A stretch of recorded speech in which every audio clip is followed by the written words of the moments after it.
Hello. So let us start with problems of chapter 2. In the first problem, we consider a plane wall that is 100 millimeters thick and of thermal conductivity 100 watt per meter Kelvin. Steady state conditions are known to exist with T1 equals to 400 Kelvin and T2 equals to 600 Kelvin. We want to determine the heat flux and the temperature gradient dt by dx for the coordinate systems shown. So this problem is just to make you more familiar with the equation of conduction rate, Fourier's law, and to understand, if you want, that always the heat flux will be opposing the temperature gradient. We know that Q second is given by minus K dt by dx. Okay, so the minus sign will indicate that the gradient of temperature and the heat flux will always be in opposite directions. Okay, so depending on our selection of x, how is x to the right or to the left, this might affect the sign of Q second. For example, if we take the following scenario in figure A, we have that T2 is larger than T1. So how will be the propagation of heat from which side to which side? From T2 to T1. Very good, from T2 to T1. So since dt by dx is positive in this first scenario, dt by dx is positive, so Q second will be negative. So if we apply the formula for case A, Q second A will be equal to minus T2, which is 600, minus 400 over the thickness. We can convert to meter to get the result in watt per meter square. So over 0.1. So 100 millimeter is 0.1 meters. And we multiply by the conductivity, which is 1000. Okay. So in this way, we get Q second and we'll get a negative result for Q second A. While if you take the same scenario, same T1, T2, and same heat flux, so heat flux now will be also to the left. But because you selected x-axis to be positive to the left, you will get Q second to be positive, because now dt by dx will be negative. Okay. So because when you do the calculation here, okay, you will have also minus, as we said, we need to do now in positive x direction. If we move in positive x direction, we have T1 minus T2. So now we have to do minus T1 minus T2, okay, over x1 minus x2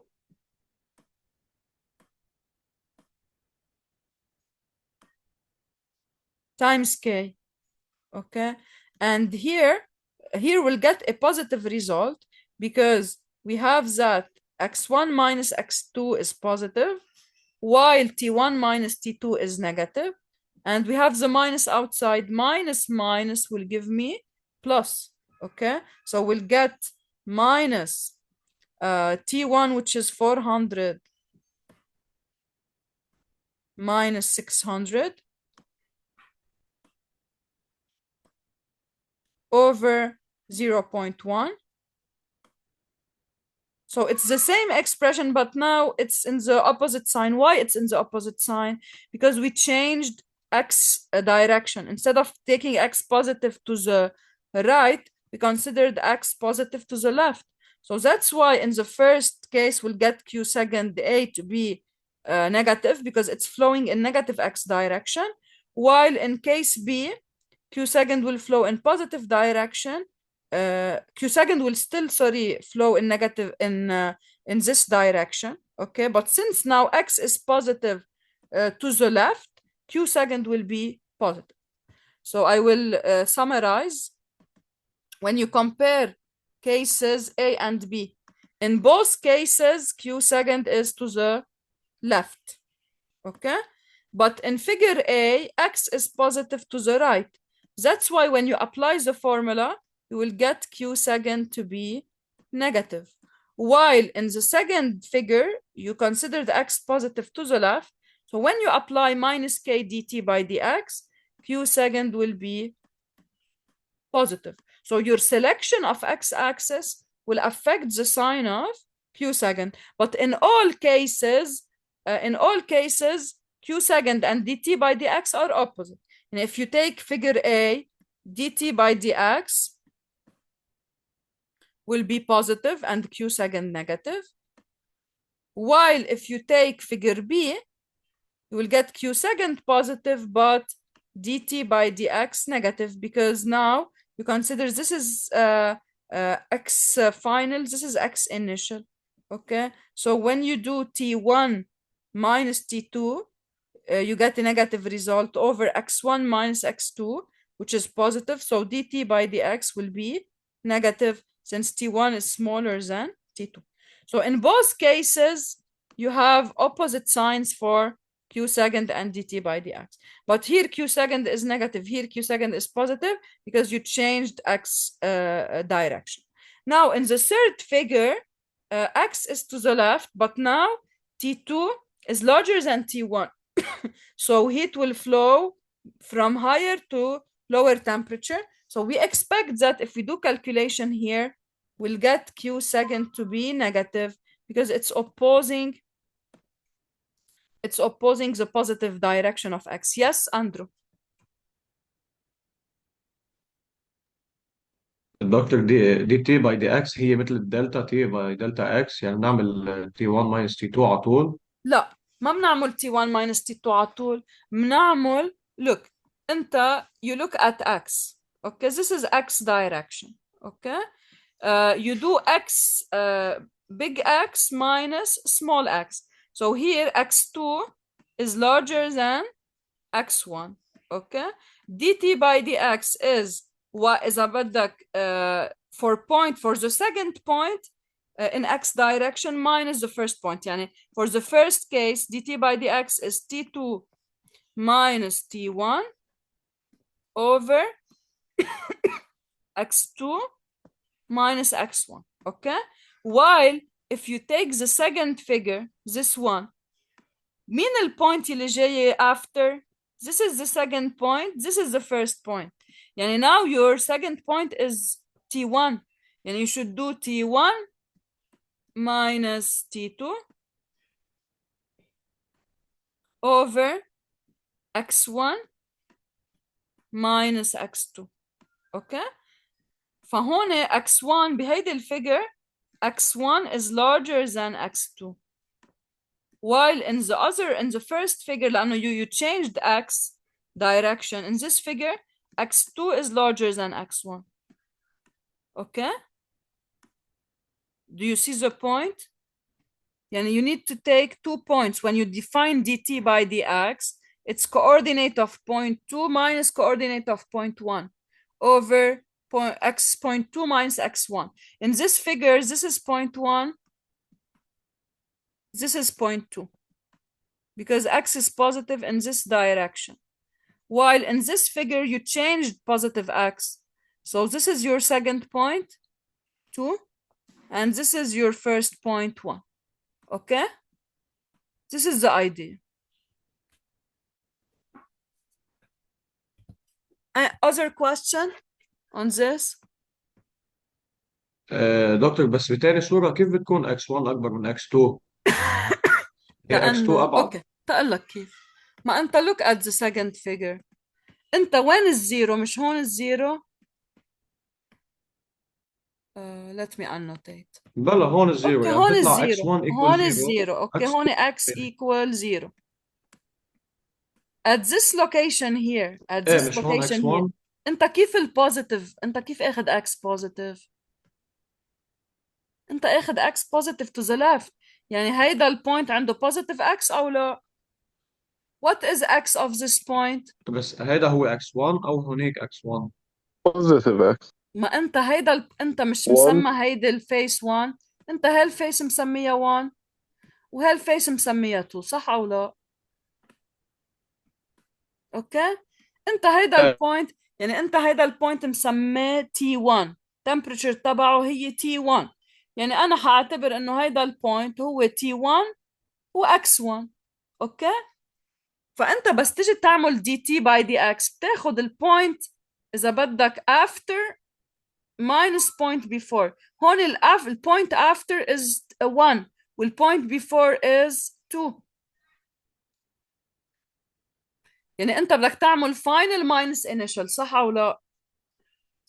يعني if you move in positive x انت بس تاخد dt by dx، مش بتاخد اللي عنده x اكبر هو الفاينل واللي عنده x اصغر هو الانيشال. When you do dt by dx you start with a point with higher x، يعني بهالفيجر you start with t1 you do t1 minus t2 over x1 minus x2. اوكي ايه اوكي اوكي. اوكي. Another problem. At a given instant of time, the temperature distribution within an infinite homogeneous body is given by the following function. T function of x, y, and z is equal to x squared minus 2y squared plus z squared minus xy plus 2yz. Assuming constant properties and no internal heat generation, determine the regions where the temperature will change with time. Okay. Look, whenever you have such problem and you need to get rate with time, you need to go to the differential equation. The differential equation of temperature is the following. We have derived it in class. Okay, here we have 3D case. We have possibility of transient terms, but the only terms that we can cancel out is generation, because they said there is no heat generation. So if we go back to our differential equation, general one, what is the general equation? Second derivative of t with respect to x plus second derivative of t with respect to y plus second derivative of t with respect to z. In general, we have also the generation term, yani plus q dot over k equals to 1 over alpha derivative of temperature with respect to time. But here they said there is no generation, so we cancel out this term and we will have the following differential equation. Now we should evaluate our terms. We need to compute the second derivative of t with respect to x, the second derivative of t with respect to y, and the second derivative of t with respect to z. So we go back to the equation given. You know, whenever you want to do partial derivatives, when you derive with respect to x, you consider that y and z are constant. Okay, so let us derive first this equation with respect to x. If we have del t by del x, it will give you what? It will give you 2x.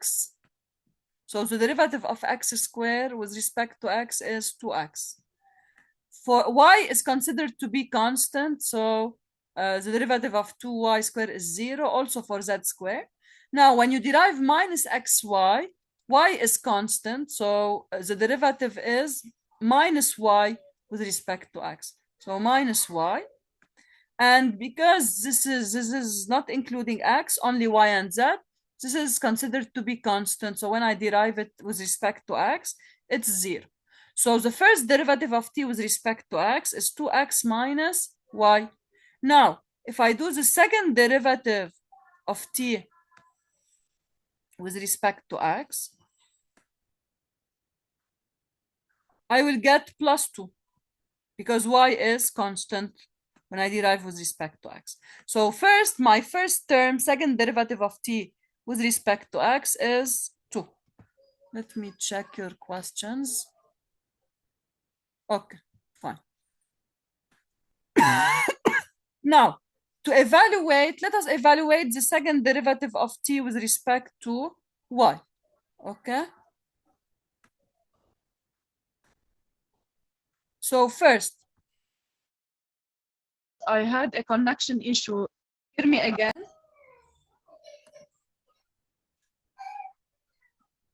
Guys, do you hear me again? Yes. Yes. Okay. Okay. So we were saying that we need to compute now the second derivative of t with respect to y. Okay. So if we do first the first derivative of t with respect to y, it's equal to minus 4y minus x and plus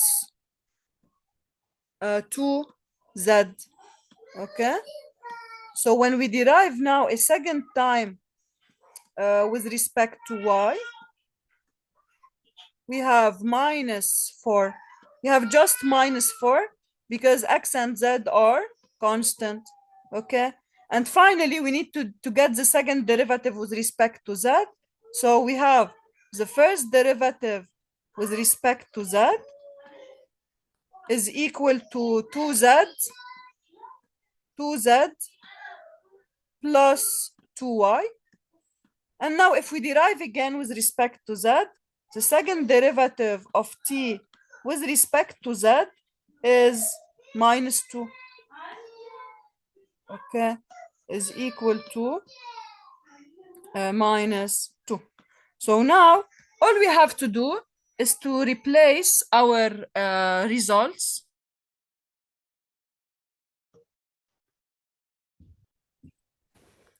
Sorry again.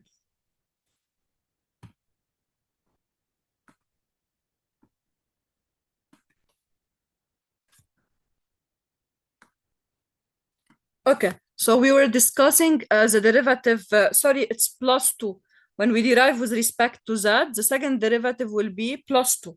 So now if we replace, okay, you get the derivative with respect to x was plus 2, the derivative with respect to y was minus 4, and the derivative with respect to z is plus 2. Okay, so what can we deduce? That for any location in space, when we replace the second derivatives, we'll get 0. This means that at any position in space, the derivative of temperature with respect to time will be equal to 0. And this means that in our problem, we have no variation of temperature with time. So we can deduce that we are in the case of a steady state problem. Okay? Any question on this?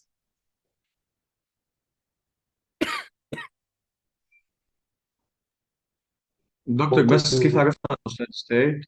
كيف عرفنا انه steady state؟ نحن we did first second derivative of t with respect to x طلع لنا plus 2. Okay? رجعنا عملنا second derivative of t with respect to y, we got minus 4. And finally, we did second derivative of t with respect to z, we got plus 2. صح? Now all we have to do is to replace in our equation. What is the differential equation? Second derivative of t with respect to x, which is 2, plus second derivative of t with respect to y, which is minus 4, plus second derivative of t with respect to z, which is plus 2, equals to 1 over alpha derivative of temperature with respect to time at any position x, y, z. Okay? But if you evaluate these terms, 2 minus 4 plus 2, you will get equal to 0. This means at any position in space, at any coordinates x, y, z, the derivative of temperature with respect to time will be equal to 0. And if at any position in the body, derivative of temperature with respect to time is 0, this means what?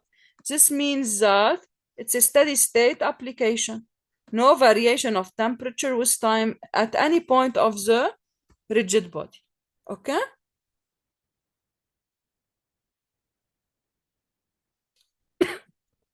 Other question on Okay. this?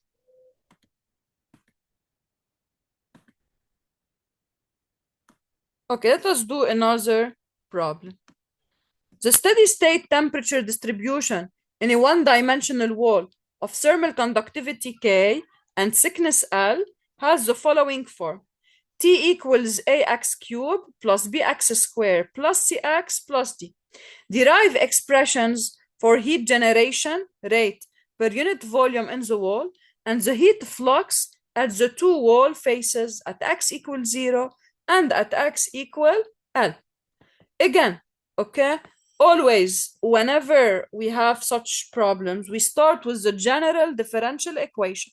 So we start to write our general differential equation, which is second derivative of t with respect to x.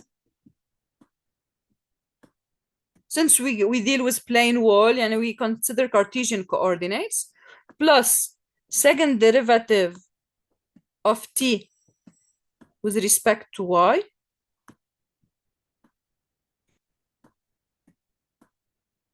plus second derivative of t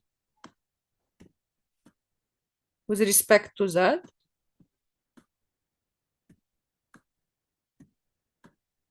plus q dot over k. So if we have a generation, a volumetric generation, plus q dot over k equals to the transient term, which is 1 over alpha derivative of temperature with respect to time.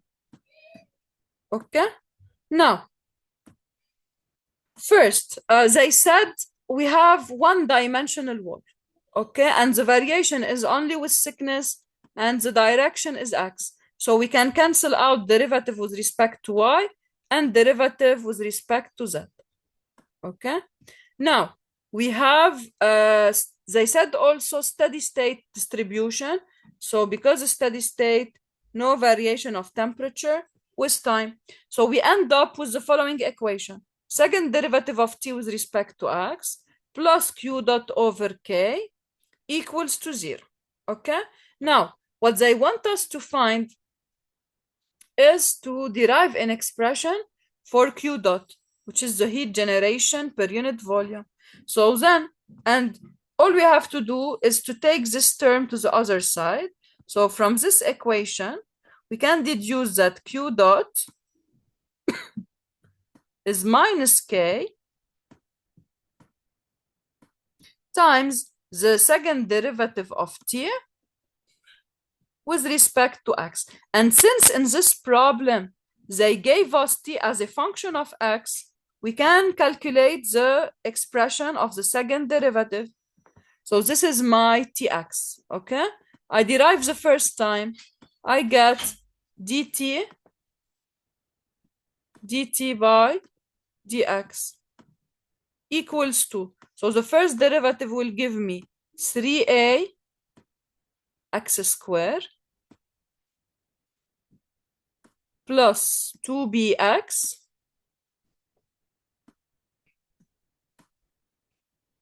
plus c. Okay, so this is the first derivative. And if I derive another time, I get an expression for the second derivative of t with respect to x, which is equal to 6ax plus 2b. Okay. So now I can say that all I have to do is to replace in my equation. I replace q dot by second derivative of t with respect to x. So I get that the generation is a linear function of x. So in this problem, we don't have uniform generation. Q dot is varying, and we can find its expression from the differential equation. Okay. Now, after this, they asked also to get the expression of heat flux at wall faces, x equals 0 and x equal L. You know that the heat flux expression Q second is equal to minus the conductivity times dt by dx. Okay, so all I have to do is to evaluate the first derivative. We already did this. This is the expression of the first derivative. Okay, so q second is simply equal to minus k times 3ax squared plus 2bx plus c. So now we can evaluate the heat flux at any position in the wall. And of course, it's not constant because of a generation. Okay. So now if we replace at x equals 0, at x equals 0, we'll just have minus k times c.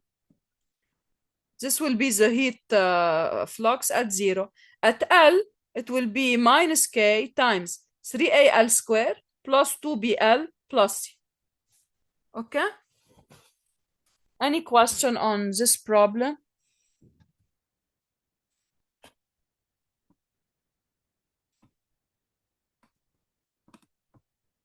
دكتور بس بعد ما نطلع Yes,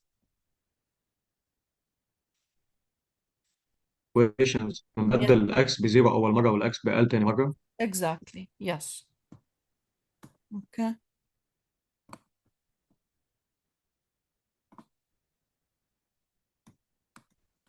Another problem.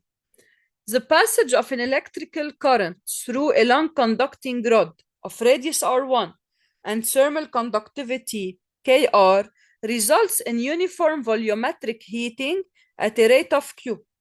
The conducting rod is wrapped in an electrically non-conducting cladding material of outer radius R0 and thermal conductivity Kc. And convection cooling is provided by an adjoining fluid. For steady state conditions, write the appropriate form of the heat equations for the rod and cladding material. Express appropriate boundary conditions for the solution of these equations. Great. So in this problem, we have it's like if you want an electrical wire, okay? You have an electrical wire that due to F joule, it's producing heating by volume at a volumetric rate Q from the inner side, okay? And we are putting around it a cover, a cladding material at the outer side. And we need to evaluate the heat equations of both material. And we need to write equations for the rod and for the cladding, okay? To start with, what do we know about the rod? The rod is including a uniform volumetric heating rate, Q dot, okay? So we have here to consider Q dot within the rod. And because it's uniform, yani Q dot is Q, which is the rate that is the total rate generated, okay? And for example, to calculate this rate, sometimes they give you the resistance and the current. If they give you the resistance and the current, the total generation rate by F joule will be resistance times current square, okay? Over, you should divide by the volume because it's a uniform volumetric generation.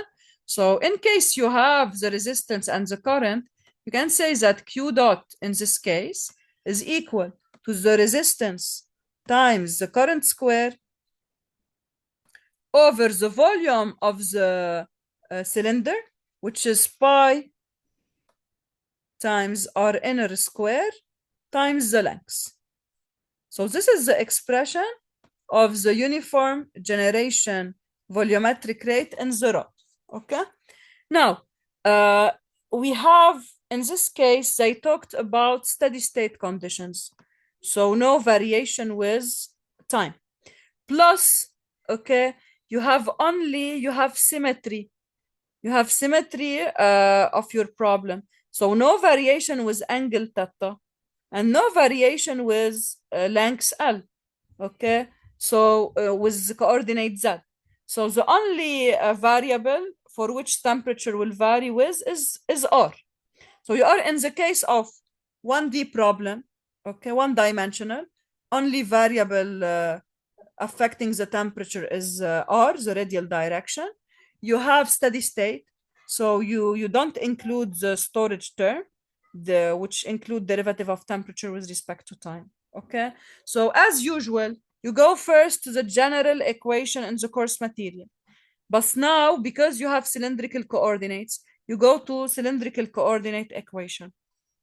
Okay, and if you go to cylindrical coordinate equation and you cancel out the terms of variation with z and the terms of variation with angle theta, you will only have the variation with r, which is conductivity of the rod over r times derivative with respect to r of r dt by dr, plus of course q dot. You need to include q dot in the conducting rod because you have generation. So plus q dot equal to 0. Why 0 here? Because it's steady state. Okay, so the transient term derivative of temperature, including derivative of temperature with respect to time, will cancel out. Okay, now this is for the conducting rod. While for the covering material, the cladding material, you don't have any generation within this material. And of course, you still have steady state and 1D. So it's the same equation, but now you will cancel out also Q dot because there is no generation. You have only Q dot in the rod, but Q dot in the cladding is 0. So since Q dot in the cladding is 0 and it's a steady state 1D, the only term that will remain in the cladding material is the conduction term. Okay, and the equation is conductivity of cladding material over R times d by dr or dt cladding by dr equal to 0. So we have here two equations. Okay, this is the first equation, which will give us the temperature variation in the conducting rod, and this is the second equation that will allow us to solve for the temperature variation in the cladding material. Now, to solve for temperature profile, you know what is the technique? We need to do double integration for both equations. Okay, let us start with the first equation. So for the first equation, I will take a q dot to the other side. So I will multiply by r over k. So I will get that the first derivative with respect to r of r dtr by dt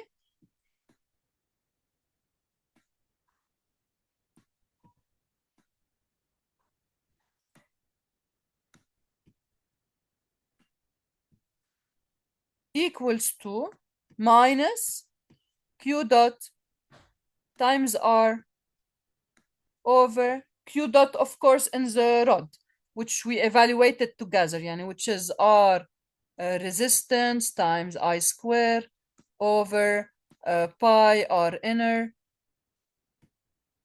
So pi r inner square times L. Okay, this is the value of q dot. So minus q dot times r over k of the rod. Okay, now I need to integrate two times. The first time, okay, when I integrate, I get this function, which is r times dtr by dt.